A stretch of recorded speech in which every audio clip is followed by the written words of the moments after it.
Tim Smith welcoming you to RUHM Podcast here at Sin in Newport, where we're here to expose the amazing people, properties, stories of Orange County to the world. Today, I have such a special guest and great friend, Strier, founder of Miracles for Kids. Thank you so much for joining me. Excited to be here. So let's just start with a couple personal things. I'm going to put you on the spot. Okay. What's your superpower? Ooh. Resilience, maybe? It's the first one that comes to mind. I love it. Or maybe being able to function without sleep. I can't decide. I go back and forth. Both are they're integral to what you do, right? They are. And who you are. I like to think so. What's your kryptonite? Sick kids. Which gets us right into it. So before we kind of get started, and the reason I guess I need to share, like this for me is something very personal, and I think we have an amazing relationship of a lot of years now, and I'm passionate about what you do. And even though I have gone up and down with my commitment to it, but it's always been consistent. It's part of my heart, and it's something that I think it's really important to me. I value it. So tell our listeners just a little bit about Miracles for Kids, a little history, and what you do. Sure. Well, I'm grateful for donors like you who really feel like what we do is part of your fabric as an individual. And then, of course, with Amber and the kids as a family. What we do is very simple. We provide aid to families with critically ill children. You know, in itself, that doesn't even sound overwhelming. But then if you were to just step back and go, oh my gosh, I can think of what it must be like when somebody has to deal with a child who can't drive themselves, who can't support themselves, and they're sick. I mean, the entire family implodes. So Miracles for Kids is a holistic solution. We wrap around families. We're talking the basics, right? It's not sexy. It's food on the table. It's gas in the car. It's medical bills. It's mental health. It's all of the things you can think of that are trying to stabilize a family through this horrible period, which, it could be after a heart transplant, a 1-year process. If you have leukemia or some other horrific cancer, it could be 4 or 5 years. Miracles for Kids is the one that walks alongside you while you battle those challenges. So my personal experience, when Brixton was very young, and I think this was right around the time we either met or we got connected, we had a little scare. We thought he had something. We took him to, ER. It was croup. Then they took him to Chalk. And one night when he was there, and it was seemingly simple relative to what kids are. I was walking through the halls late at night when he was there, and I was seeing families. And I was looking and just observing. And what I was observing there was a bunch of families that had kids that had cancer, had these terminal, and I looked at like the demographic and I thought if there was any worthy cause to give to, because these are, there's so many charities and foundations out there that people can give their money to, but I'm like, is there any better than to support families that have 3 other kids, but then they have one that's born with something like a lottery, that's a terminally ill disease or cancer, and it changes the whole trajectory of their life because you have 2 working parents with other kids that can no longer go to work, that can no longer work 2 jobs because they have to take care of their kids and they have to be there for treatments. And I was just like, this is it. Then we got connected, and it was something that I was very passionate about. And so I love what you do. And I want to talk a little bit because Miracles has grown dramatically since I've been a part of it. And I think that not only has to do with the team, the mission, but it also has a lot to do with you. And so I know you never like to focus on you, right? So let's talk about Autumn, where she grew up, kind of your path. So let's start when you were young. So I'm from the Mojave Desert. Okay. So the way I explain it to most people, because I say Apple Valley and they go, oh, Napa. And I go, no, Apple Valley. Well, if you ride dirt bikes, we know that. Right? Right. You Everybody know, knows that. Apple I'm a Valley desert is- rat. Yeah. I'm a girl from the dirt. You know, Yeah. it's where I'm from. We're all from somewhere. So the way I explain it to folks in Orange County, where I've lived since 2004, is that if you are on your way to Vegas and you run out of gas, that's Apple Valley. You Exactly. could also say it's, have you seen the Aaron Brockovich movie? These are the Right. conversations I have because most people are like, where? Mojave, Palm Springs? They don't know what it is. And then when you explain it, they go, oh, wait a second, I get it. Yeah. The Mojave Desert is, it's a place for me that holds mixed emotions. So I am the only child of a single parent. My mom, who is this pretty amazing person who battled extraordinary addiction and depression issues, especially when I was very, very little. So there was a lot of instability. There was bouncing around. There was all of the things you can think of when you are part of a family that just isn't fully connected because there's some challenges.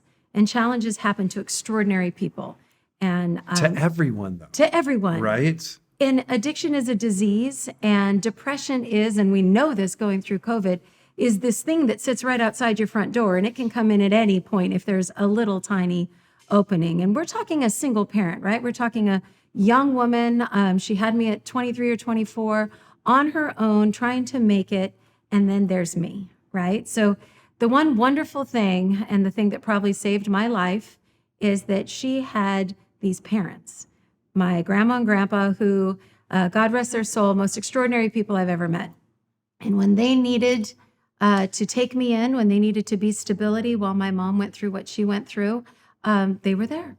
And you know what? As I battled so many different things, bouncing around houses, and there were times when there was nothing on the table. There were times when, there was just no answers to questions that when you're 10 or 11, that's pretty tough, right? Yeah. They were there. And those questions that are unanswered, we answer for ourselves. You know what? And I think the beauty is sometimes we have to answer them early. And Yes. I'll tell a quick story. Please. I was in 5th or 6th grade. A lot of my childhood, unfortunately, because of trauma, is a blur. But I was spending about 2 weeks in a house by myself. My mom was gone. And I kept thinking every day, God, she's going to come back. She kept not coming back.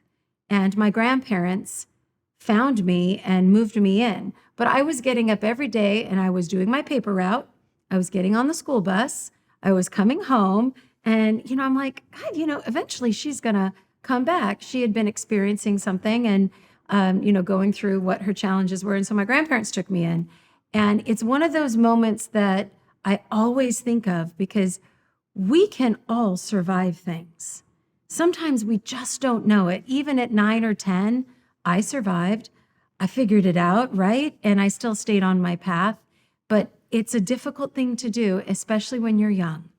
And that's, I think, how in my early years, I started to identify with what it means to be in need. And that's affected me and changed the trajectory of my life, I think, since that day, all the way to who I am today. And I look at this because I'm raising a 10-year-old and an 8-year-old, and I had a very different upbringing than them. And I constantly am conflicted because who I am is directly related to the challenges that I went through and vice versa. And I think, now with parenting and parents being so involved, I mean, at 9 and 10 years old, I was out wandering the streets till 10 or 11 o'clock at night, like scalping tickets down at a professional basketball stadium to make money, right? Which I don't even let my son walk around the block with the dog. Right. They can walk around this block, but don't go further. So like when or you I'll go with you. when you right, yeah, or I'll watch you Because you mean the whole world to me, so Yeah. let's do it together. And so I think about those things, but you really are right. The resilience of children when in trying times is unbelievable, right? And your story, and I love your story, and I want to be sensitive to it because ultimately there's nobody that lives in an Instagram reel. That's Yeah. what people want to see, and life is just challenging. There's challenges in families and relationships, and it's not really I think what happens to us as much as what we do with it, right? Well, and I think that's true. I mean, from the paper route, even today, there's not a day in my life that I haven't worked. I've been working since I was 10. I've never stopped. And I think it's because I learned so early the value of independence and what that gives you. You can be in control if you have your own resources. And I believe that when we start young, we can be very nimble, right? It was paper routes and it was putting the funny little So numbers. give us that day. So you would literally get up. What time was your paper route? You Oh go gosh, it was like 5 in the morning. 5 in the morning, And 9 it or 10 years was- old. And Apple Valley has hills, and I was on this dumb little bike. But on the weekends, my grandpa would come and I'd sit on the back of the pickup truck. Okay. He had a Ford 150, and I loved it. Yeah. But yeah, paper routes are amazing. So they swing by at 4 in the morning. They would drop off the papers on your or on your front doorstep. You'd roll them up. You'd stick them in the bag. And then the horrible part is Apple Valley had hills, and I was a little bug, and I was trying to take, doing this whole thing. Yeah. But it was okay because then you went to school and Was it was it good. the old Schwinn bike with a long banana seat, or do you remember? Yeah, it was more of a beach cruiser. So I'm a fanatic of the color pink. Okay. Other than Miracle's Blue, pink Yeah. is my favorite Miracle's thing. Blue. Miracle's Blue. And Right? if you go into my office, the wall is pink. Yeah. It was pink, and it was very cute, and it had those funny little, Yeah. I don't even know what you Off call the handlebars, those. the little. But I'm super feminine, and I've always loved bows and all of those things. So Yeah. that was my little bike. And there was somebody on my route who every Sunday, it was an elderly woman, would stand out front, and she would give me a cookie or something every time I brought the Sunday paper because she would be up. Yeah. And I loved it. I So mean, it then was a lot after of fun. that, breakfast. So you after make that, breakfast, and then you go to school. go to school. There's come a home, bus, picks you right up, dinner, come rinse and right repeat. back. Yeah. So then talk about after. So went and lived with your parents. So I moved in with my grandparents. grandparents, excuse Yeah, me. which they weren't, they were in Apple Valley too. And my mom was gone for a little while, and then she walked in one day, and it was wonderful. And in that period in between, I used to ride my bicycle up and down all the streets of Apple Valley looking for her. My grandparents, they put ads out in the paper. She just disappeared for a while. And then one day, I think I was in 8th or 9th grade, again, a little bit of a blur because I've blocked a lot of it out. She came back, she moved in with my grandparents, and then we worked toward self-sufficiency. We got an apartment, I think a couple years later. I kept working. I've had some of the craziest, but still most fun jobs. I was hostesses and waitresses, and I had office assistant, dental offices, all of it, you name it, I did it. While going to school. While going to school, And yeah. at this time, like when you're thinking, like what was, like, did you start formulating a plan? Like, I want to go to college. I wanted out. Yes. Okay. I wanted out as soon as I could possibly get out. Yeah. So, yes, I did. So Apple Valley High School, we didn't really have career counseling. And Yeah. so I have 3 kids, right? One is in college, one is on her way to college, and one's in high school at a private school where there's college counselors. It's hysterical to me because I think someone might have thrown me a pamphlet at one point that said, here's one way out, and it was the armed services. Great. And here's another way out, try to get yourself, Into college. into Cal State or something. Great. I had no idea you could get out. I'm the first and still only member of my family to go to college. And so I did everything. I went to school. In high school, I worked after school. I was on the tennis team. I lettered in singing, which I don't think you can do anymore, but I was on one of those show choir deals. I got through school. I got the best Do you grades I still could. sing? Quietly in my car. I still think I So can no give Adele a run for her money. No cameos today. No cameos today. Okay. But singing was a great outlet. Sure. All of that. Yeah, so I did everything. Everything you could think of, I did. And I worked. My mom got a job. We were in this cool apartment. I think we were in 3 or 4 different houses by the time, or apartments by the time that I graduated. But I got a ride to school. So Pell Grants, Cal Grants, state grants, work study program, and then I had to work 30 hours a week.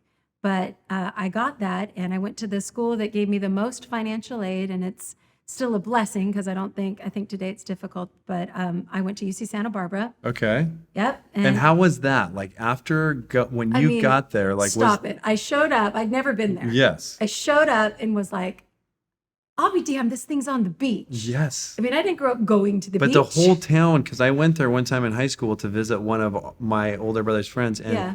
Isla Vista DP is a Yes. full college town, and nobody else lives there, and it's right on the beach.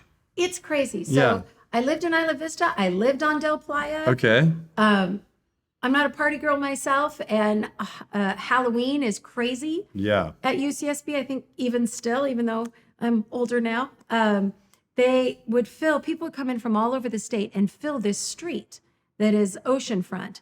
Thousands of people all dressed up, and we would just watch it from up above where it was safe in our apartment. But it was a blessing. I got the opportunity to get an extraordinary education. And yes, I had to work, but it was something that really changed the path of my life. What did you study?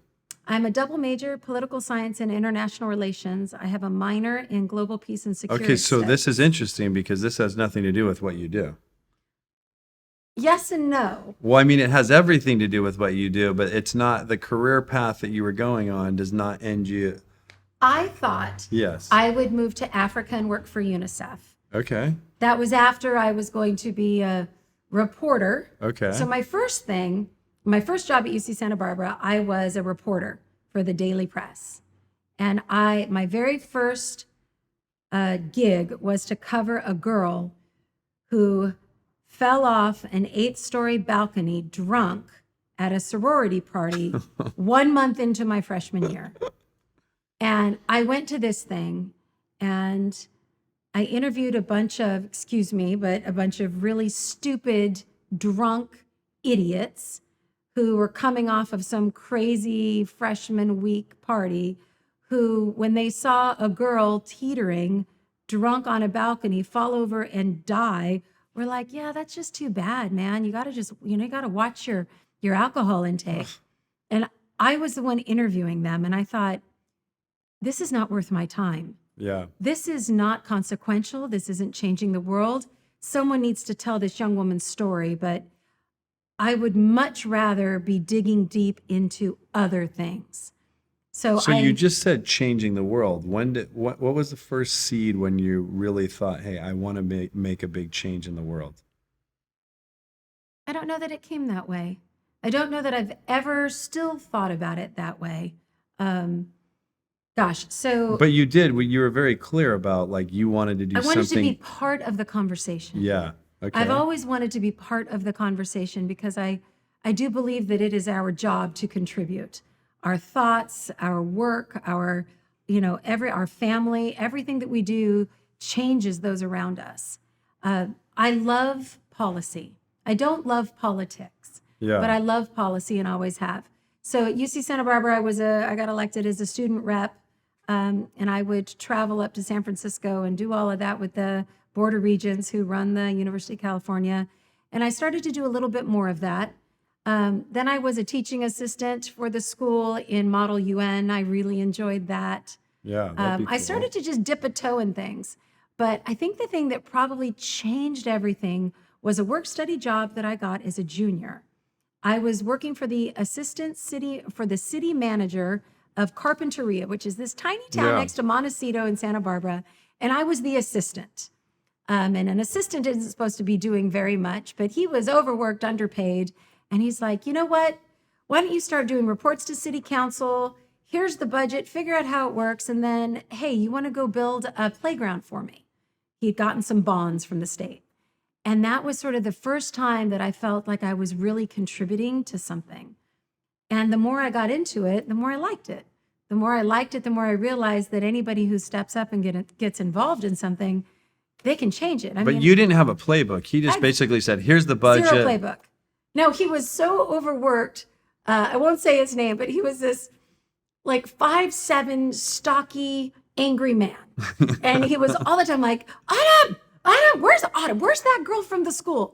And he would just drop stuff off and he'd say, read this and learn this and, go to City Hall and talk to people about it. Explain why we're doing it. it's definitely a deep end thing, but I didn't even know there was a city manager. Did you even know in college that those kinds of things existed? I don't think so. I didn't. Yeah. And I'm like, how are you the city manager? He says, well, I have a master's in public administration. I said, you have a what? He said, well, yeah, it's an MBA for the government nonprofit sector. He goes, I learned how to run things. I just do it in the public sector space. And I thought, that's me. That's me. That's me all day. It resulted in me applying to NYU and getting my MPA there. And that's sort of skipping a couple different levels. But when we think about how did I pivot from a reporter to whatever, I think it's because of the paths that I crossed and the people I met. So going back to Santa Barbara, wanting just to kind of get away from home and do and start, were you working or were you going back? I worked constantly. Yeah. I was never not working. Yeah. But it wasn't like, hey, I'm going home for summer. I'm like, I never went home for summer. Yeah. There was nowhere to go to. Yeah. So freshman year, I moved to Yellowstone and I worked for Yellowstone Park. I was a waitress during the day at Old Faithful. And at night and on the weekends, I was an Outback guide. Which is so cool. Which is so cool. And there are mountain and ocean people. Yeah. I'm mountain. Yeah. I'm not ocean, even though I love it. So is my son Brixton. He tells me all the time. I love it. Yeah. I love everything about it. Then I came back, and then sophomore year, I moved to Europe. I did the UC program abroad. I got a job in Greater London, moved out there by myself. And then my junior year, and then I backpacked Europe at the end. I saved up money, and then I got on a Eurorail and spent 2 weeks backpacking Was Europe. this generally, were you going with any of your friends from school? I didn't go with anyone I knew. You're just, any year ever. yeah. I grew up alone. Yeah. I know how to be alone. I'm very comfortable alone. I'm a very deep introvert. But it's so interesting because there's just always this fundamental thread when I see people that do great things or successful or intentional. It's like that path is a path on your own. And it's easy to get sidetracked. And college for me was the same way. I went to college to figure out what I wanted to do in life, not to party and come home for summers and do that. That was not even in my peripheral. But it's interesting the opportunities that you created through this and to see some great places in the world, and doing it alone is an amazing thing. Yeah, I didn't travel as a kid. Yeah. But all I could think, because everyone went home for the summers and I didn't have that. Right. So I was like, well, what am I going to do now? And what's wonderful about the school system, the UC anyway, I'm not familiar with the other ones, but there are opportunities if you can figure them out. Yeah. In between, so I did Yellowstone, then I did Europe. I was a bar lounge singer. So there's a little bit of that. Ooh. In South London. Yep. Sang a lot of Carpenters. Made a lot of shanties because I was a bartender too. And then my junior year, I moved to DC. And I took an internship with the Center for Strategic and International Studies. I met Kissinger. I was on the Hill. I was involved in policy. I was that amazing? Little person in the back of the room. I was a sponge and I was irrelevant. Yeah. It was incredible. Yeah. And I love DC. I love everything about DC, the museums, the history. I love all things history. So that was incredible. And then, that was it. You okay, I know now I want to go. And so how did you decide on NYU? Well, I had to take a year between undergraduate and graduate because I couldn't afford graduate school. Right. So I worked full time helping a woman start a nonprofit in Santa Barbara. Interesting. We trained other nonprofits. So I went from City Hall to the Nonprofit Support Center of Santa Barbara County. During that time, I also worked as almost a full-time volunteer at Transition House, which was a women's shelter. I spent a great deal of time there. So I was really learning how to give. Not just give because I wanted to give, but be strategic and successful about giving.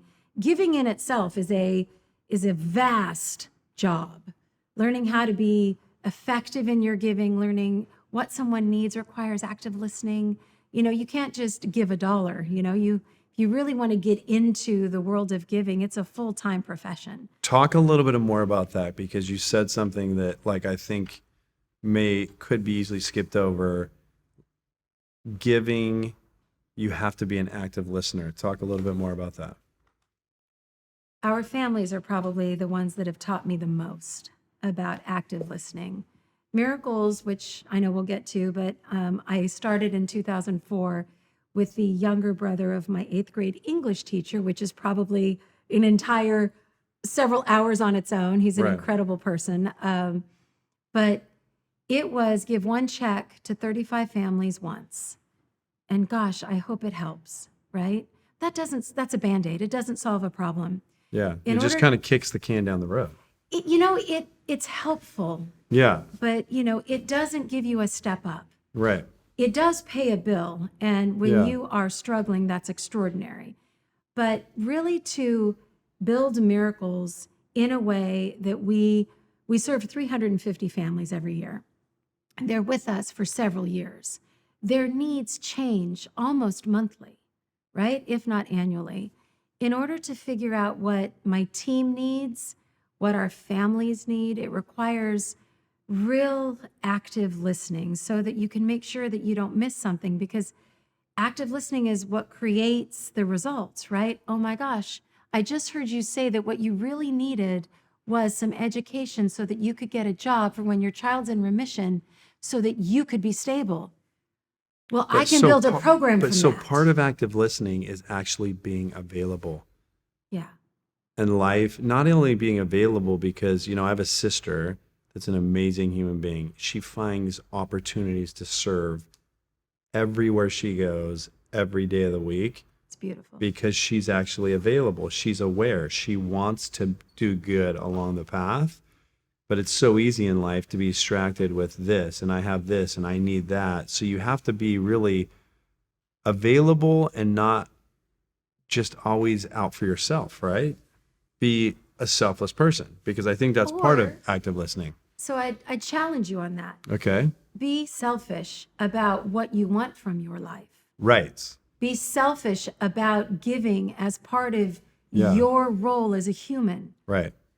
For me, it's my family, it's what I do with miracles, and then maybe there's time for other things like altar and other things that we do Right. together. Yeah. The first thing that falls by the wayside is anything, including my own health, well-being, all of it, if they're not my family or miracles. Right.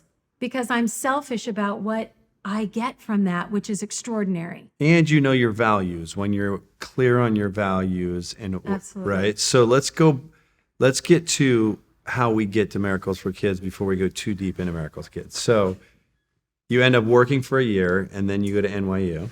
So I needed to be able to work full time and go to school full time. Yeah. So I put myself through undergrad and grad, right? Yep. So I had no resources. Yep. NYU has an extraordinary executive MPA program where you could do all those things. It's a 2-year program. You have to, work your butt off. But I moved to New York.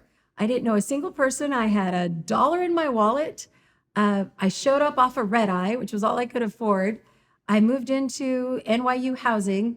My roommate was a Namibian princess by way of the University of Iowa, who was getting her graduate degree and moving back to Namibia to be part of the leadership for her country. That's amazing. Yes, her name is Kandawapa Sheavali. We all called her Candy, and she was incredible. So right there, my life has already changed because I've met another extraordinary person. Yeah.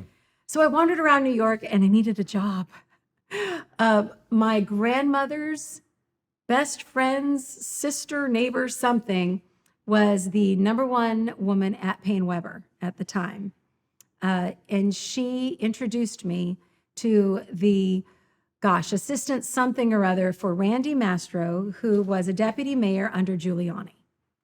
And like life, somebody can open a door, but they can't get you a seat at the table. That's on you, right? Yeah. So that's what she did. She opened the door and then she said, that's it. That's Wait, all so I got. go say that again. Say that one more time. I just want to. Somebody can open the door, but they Sure. can't get you a seat at the They table. can't get you a seat at the table. That's so on what's you. what's required?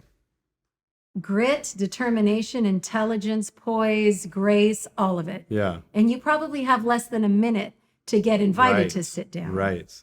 Okay. And that's tough, right? Yeah, for sure. It's scary. It's all of those things. But that's kind of like, along all these lines, there's an entrepreneurial path. It's like preparation and opportunity that's where you have the And luck, survival. right? And survival. That comes back to it, right? Yeah, for sure. Resilience. Like, Resilience. I needed to be able to eat. Yeah. And I was starving Yeah. for the first few months in New York, and I had nothing. Yeah. So for me, it was like, I got to get this job. Did I know even the word entrepreneur? No. Yeah. Did I even think about who I was or what I was doing? No. Was I wearing a blazer from Kmart? Absolutely. Yeah. And I walked in and I sat down, and I'm not even sure what I said. I'm not even sure. I might have gotten the job because I was the only non-Ivy League person applying. Sometimes it's better to be the outlier, right? Yeah. And maybe someone takes a gamble on your success. But I got this job, and I started working for Giuliani. So I did that full time, like 100 hours a week, and I went to school at night and on the weekends. And that's how I got my graduate degree. And that goes back to the second thing, somebody that can continue to go on with not a lot of sleep. With not a lot of sleep, not like no sleep. Yeah. But you don't really need it, right? Yeah. You need to be able to function, but I've never valued it. And One my of my mind fa- never stops anyway. One of my favorite quotes, and I have it in a frame, is "The heights by great men reach and kept were not obtained by sudden flight, but they, while their companions slept, were toiling upward in the night." So that's probably me, Yeah, it is. right? you. I mean, life is the long game, right? Right. It's not minutes, it's miles and years. And I think those opportunities are extraordinary if you take them. Right. If someone opens the door and you don't go in, that's on you. Yeah. But if they open the door and you go in, even if you don't get a seat at the table, you've learned something, right? I mean, But sometimes they don't open the door. Sometimes it's the window. anything. Just Yeah. slide in, get in, Yes. dip a Yes. toe, Yes. right? Yeah. And that's But I will survival. get to the table.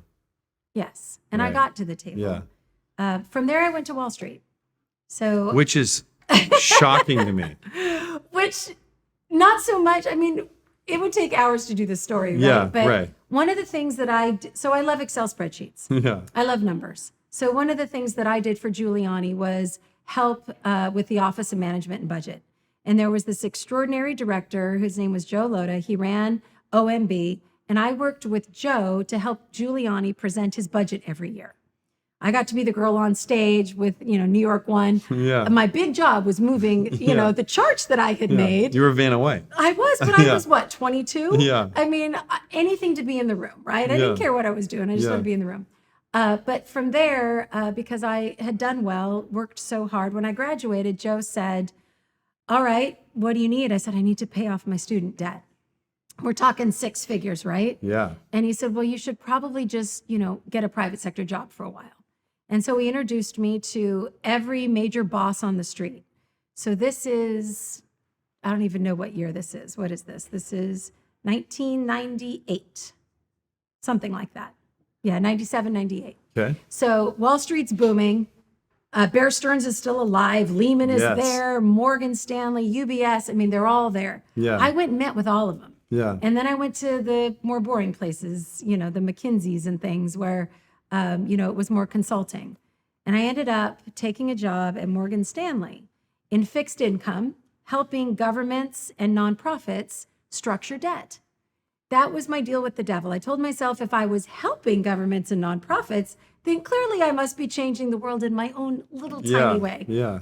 Not so much, really, but it was fun to believe it. I stayed there until right after 9/11. So I was there for that. For like 3 years, 98 to 2001. 2001, it was a little after 2002. Were you actually in the city during? I was. I was literally on the street. No way. Yes, I was one of those. Because that's one of those Individuals. moments where I think if you asked anybody, I can remember exactly where I was. Right? And everybody can, right? It's where the world slows down. That's crazy you were there. I was on a train on my way to Midtown. I saw the plane hit the first tower. I went under into Penn Station, which I used to do every day. And from there, I would walk to Midtown, where Morgan Stanley was. But you do it underground. Yeah. So I went underground. I went up to the 30th floor of our 6th Avenue building, and the second tower had been hit. And there was a meeting called. No one knew what was going on. And we all got into a room, and at that time, there were several bomb threats. And the leaders of the division said, call one or two loved ones, before the phones go down and get the hell out of Manhattan. And nobody knew what was going on. So I called my grandma and I said, I'm fine. It was a little after 6 a.m. She was having her toast and coffee. And then for the next 10 to 12 hours, I wandered the street. Covered in soot. It was a horrible experience. But just trying to do what everybody is doing, which is, help a little and then survive. I made it onto the one train that got out of New York that day, which I'm grateful for. And I'll tell you the most extraordinary thing that happened. So I'm married now, and my brother-in-law on September 4th had his first son, Jacob. My husband and his family are Jewish. And no matter if the world is blowing up, no matter what is happening, on the 8th day, you have a bris for your child. It's a very special moment. So the day after everything went down and nobody still knew what was going on, and Manhattan was locked down, the day after 9/11, my husband and I got in a car and drove to Long Island and had to experience a ceremony of birth and life the day after so much tragedy and death. And there were people missing at the bris. Wow. I'll never forget that because Wow. it was one of those moments where you are forced to reckon life and death and what goes on and really just moving forward when it doesn't seem possible. It's just another in But that that's like sort an of interesting foreshadowing lesson, to what you do every day. right? You're always on that. Death is every day for me. Yeah. Not for me personally, but for those I care so much about. Yeah. But it's part of our experience on this earth. It is. And And it's ignoring it doesn't help. no, and understanding it, embracing it, it's the doorway that we all walk through. And we don't know when. We don't know when, right? And we've had, so going back, so now you're no longer on Wall Street. We're So still I not to your, left. yep. And I became the state lobbyist for the National Multiple Sclerosis Society. So for about a year or two, a year or two, I covered the state of New Jersey and represented individuals with disabilities up on the Hill. And I loved it. And it was during that time that I had my first child, my son Griffin. Griff. Yeah, he's so special. My Latin studies Griff the major, rapper. Griff. who's going to be a rapper or who is a rapper. Yes. Life's journey can be like ding, ding, ding, but that's okay. We might throw a little rap in here, a little rap Oh my segment. gosh. Well, because he speaks all these languages, literally his first album is Aristophanes. He's like, Mom, don't worry. I'm still saying big words. I'm like, okay. But yeah, so I did all of that. And then it was March of 2004 that we moved here to Orange County. And what was the reason for you guys moving here? Was it your husband's job? I can't remember at the time. No, so he was at Deloitte or EY Yeah. at the time. He needed to be near an airport, but I had Griffin in a snowstorm, Yeah. and my family was increasingly needing more than my financial support. They needed more support in general. And my husband said, we're going to live in New York forever. I'm like, okay, we're going to live in New York forever. And then he came out to a meeting. He sat at Las Brisas, Yeah. which for anybody who doesn't know that, right? Yeah, Laguna yeah, Beach, Laguna Beach, for oceanfront. sure. And he sat there, and it was December, and I, had a newborn in a snowstorm. And he's like, yeah, so, okay, so maybe we're going to create Project Sunshine. So that was in, I don't know, early 2003. We saved up for a year, and then we moved here. I didn't know really anyone. And then if you jump back to my 8th grade English teacher's younger brother, of course, my 8th grade English teacher also gave me one of my first jobs, right? Babysitter. The younger brother had a mortgage company with a partner here in Orange County and had created an employee contribution fund, which, because it was the boom, you're talking 2004, they were in the Yes. primary market, secondary, several hundred employees, no time to deal with anything, but very philanthropic and caring individuals. Curtis goes, well, guess what? Autumn moved to town. And I was 9 months pregnant with number 2, Charlotte. And I waddled in, literally, to their offices thinking I was going in to volunteer for something because I was still with the MS Society. And he slid a tax letter in front of me. For anybody who doesn't know, you need a tax ID to run a nonprofit. And he Right. said, I have this. So let's do Would it. you, no, not let's do it. Do you have time to do it? We're really busy.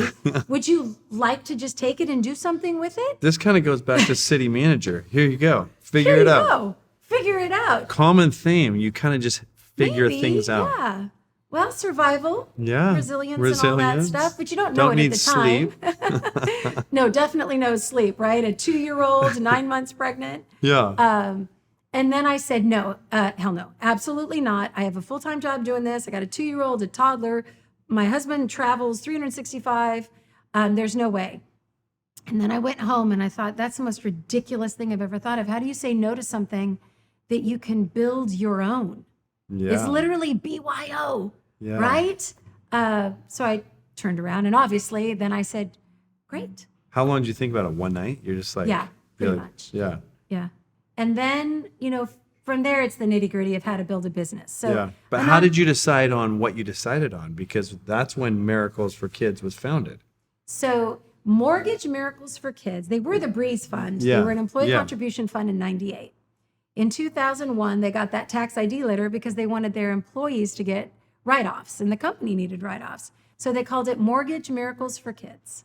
And so when I took it, I just dropped the word mortgage, Miracles for Kids, and then the story of how it became what it is tied to the birth of Charlotte, which happened 4 weeks later.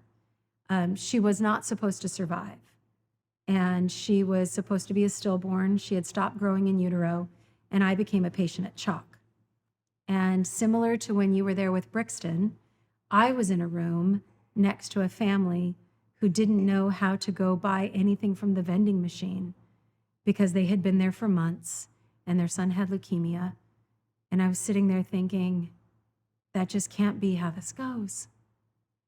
And Miracles was born.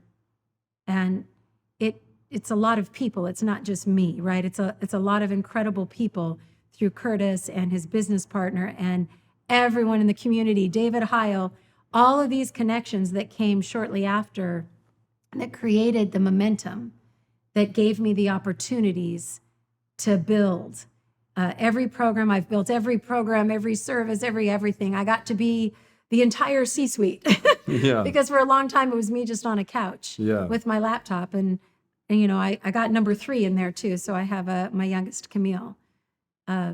We just identified a need in the community that didn't have a solution. And then we built the solution. And that's how this world is supposed to work. I mean, it literally was bringing tears to my eyes because it's like I can actually visualize and feel and think of my walk through chalk. Right? It's the walk through chalk. And you see, like, how can you not do something, right? How can you not do something?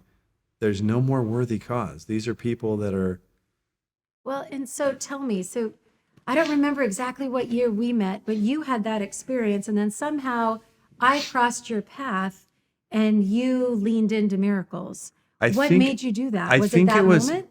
No, I've always believed that, like, just give more, right?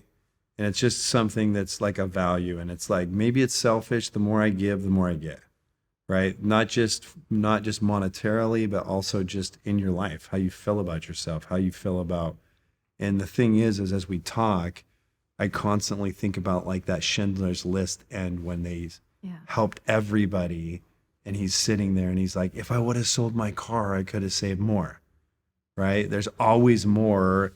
And, the widow's my story, but I think that we actually met at a Gen Next event, if I remember, in LA or something.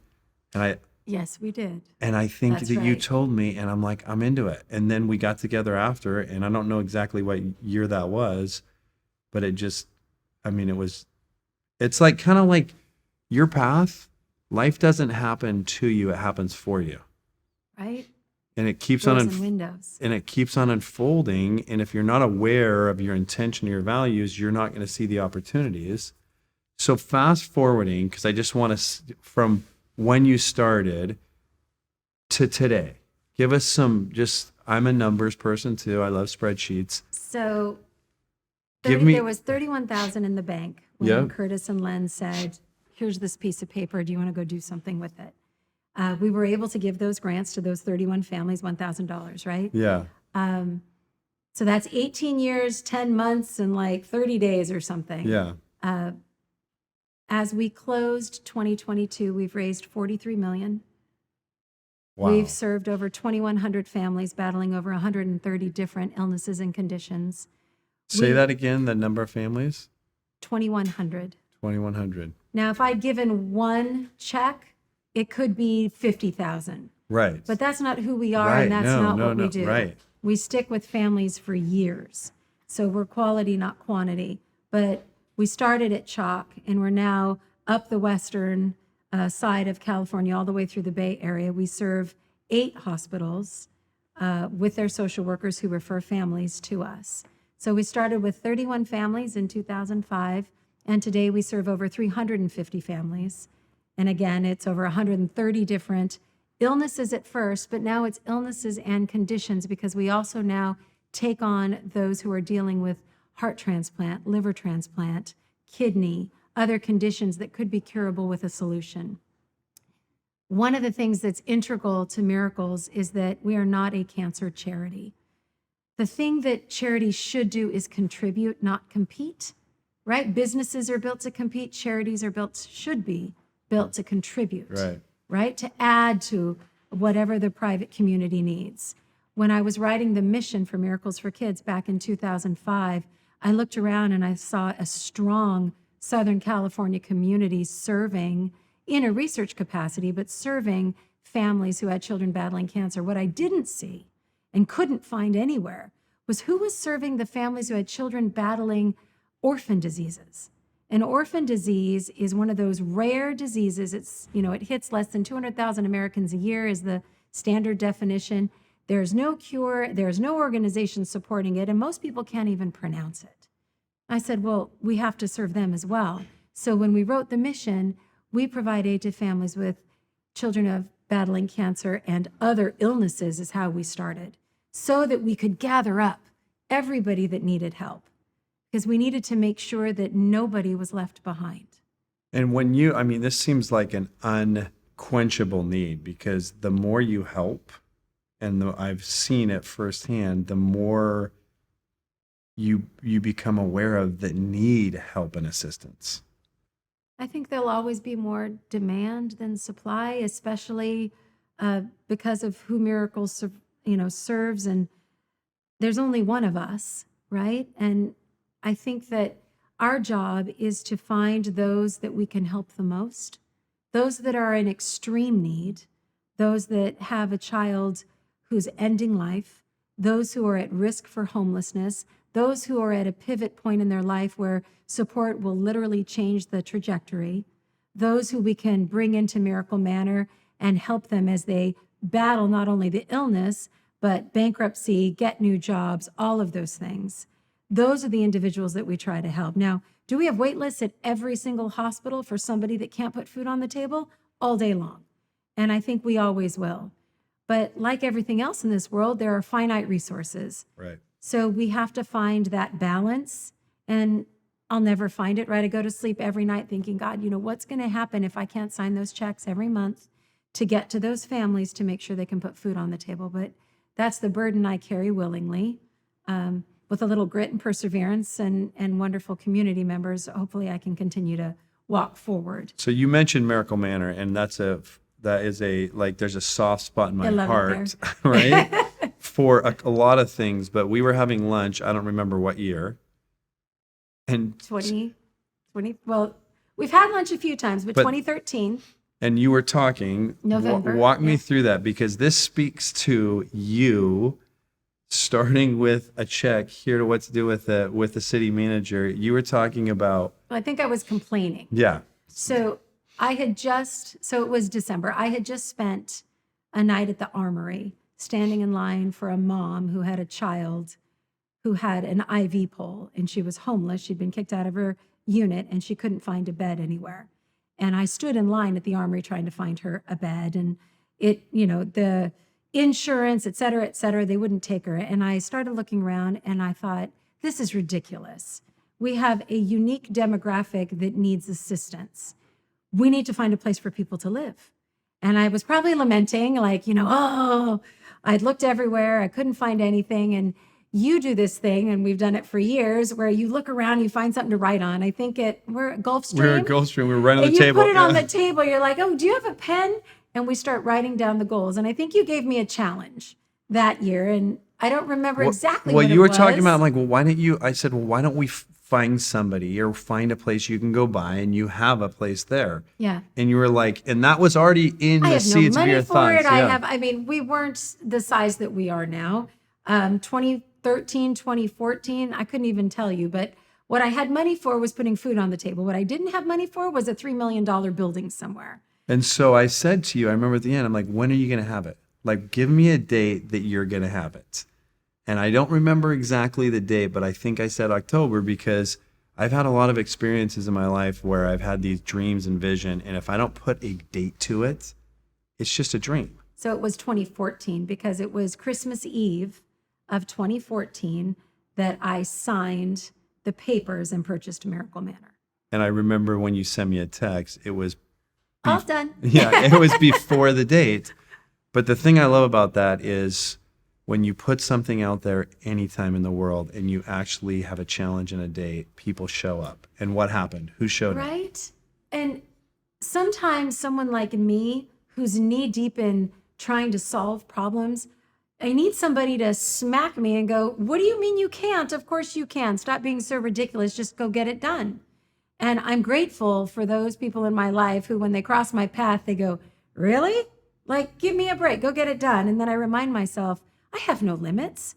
Right. Just got to go get it done. But it's that limiting belief that we can't, because we get distracted with little things. And how did that work out? Because it was so interesting. You made the date, and then tell me how Miracle Manor just worked out quickly. Oh God, So I had lunch with a mutual friend, Brian Sperry, who had a friend from high school. I was complaining to him too. He had a friend from high school who was about to put the world's ugliest apartment building on the market. And Brian was with Danielle and maybe a newborn at this point. And he's like, well, just go drive by this thing. So I went over to Orange and I drove by it, and it was incredibly ugly, and it was overpriced, and it was covered in cockroaches, and whoever owned it, shame on them for how they treated their tenants. And then we just went after it. And we got them to reduce the price. And I got a private donor to give me money to put it in escrow. I had to borrow $50,000, which was very painful. Yeah. But it took me a little while to pay him back, but we got it done. And then we went to the banks and we begged the banks for loans. And Miracle Manor was purchased on a loan. But I just knew there was something in my gut that said, we absolutely have to do this. And the only time I have this incredible board, and they're long timers, right? 10, 11, 12 years on the board. The only time I've ever had an intense discussion with the board at all, ever, about a decision was Miracle Manor. Because when you take on, as a nonprofit, when you take on debt, you need to do it deliberately and with a plan, because we don't have debt. It's just one of those things that debt takes away from serving. Right. So you had to be very careful. We got through it. But then the home of Miracle Manor has become like a symbol of what it is, because one of the things that's so great for us as a family with a lot of charities, like, you can't really interact with who you're actually donating to.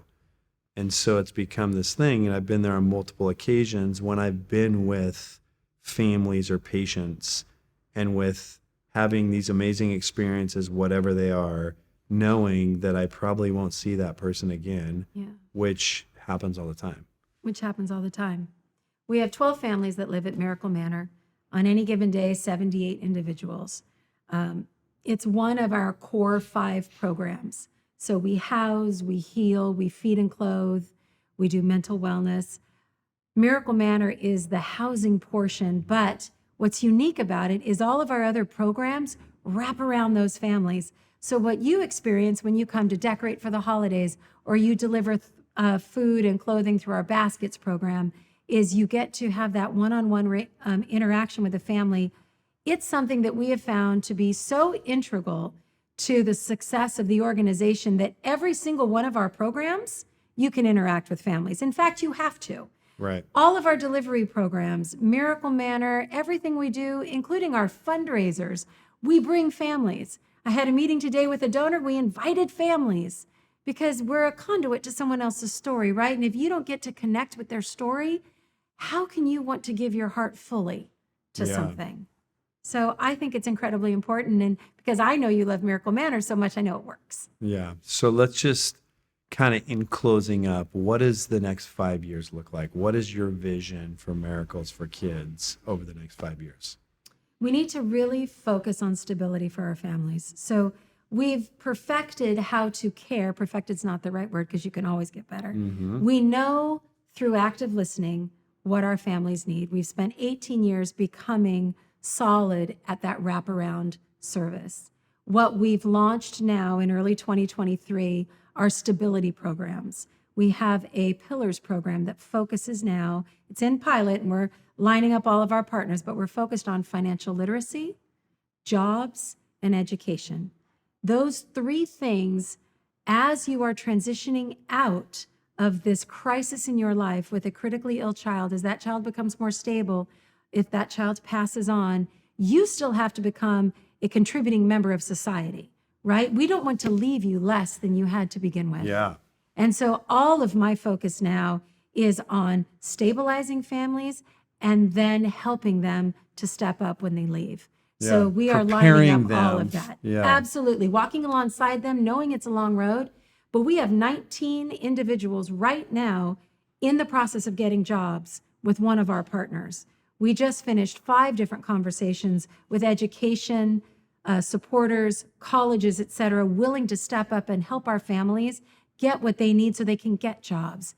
And we have community partners who are doing financial literacy programs, dealing with credit issues, bankruptcy, and we need more. You know, we'll never have enough when it comes to partnerships. They're the core of everything that we do because we focus on bringing in the experts, not trying to be the expert.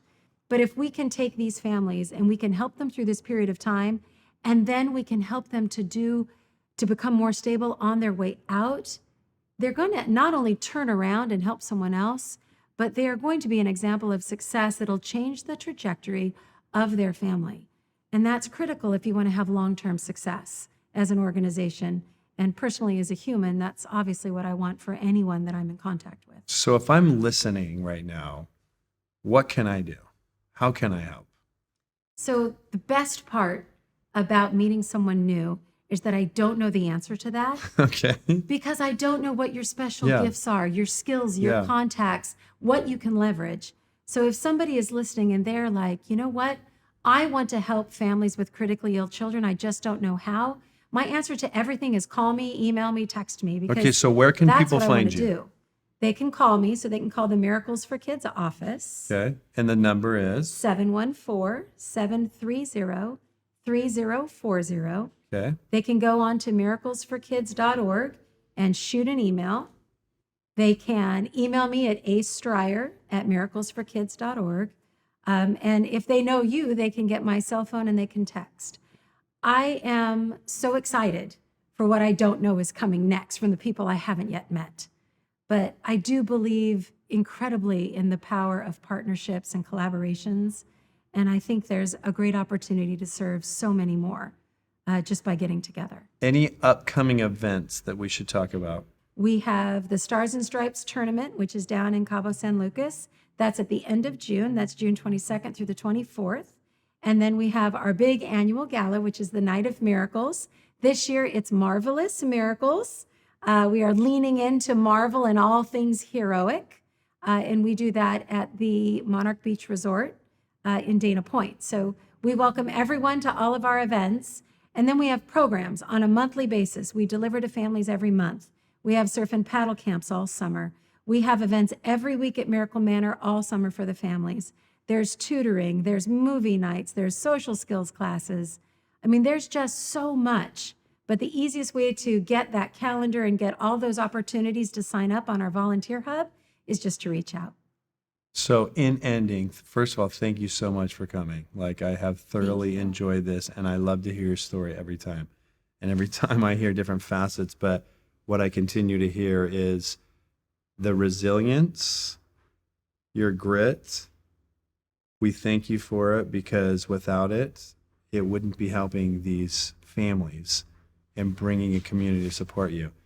If there were a billboard, a motto, a battle cry that you live by, what is that? Gosh, there's a couple, but We can do two. always take the high road. And even more than that, the only thing constant in life is change.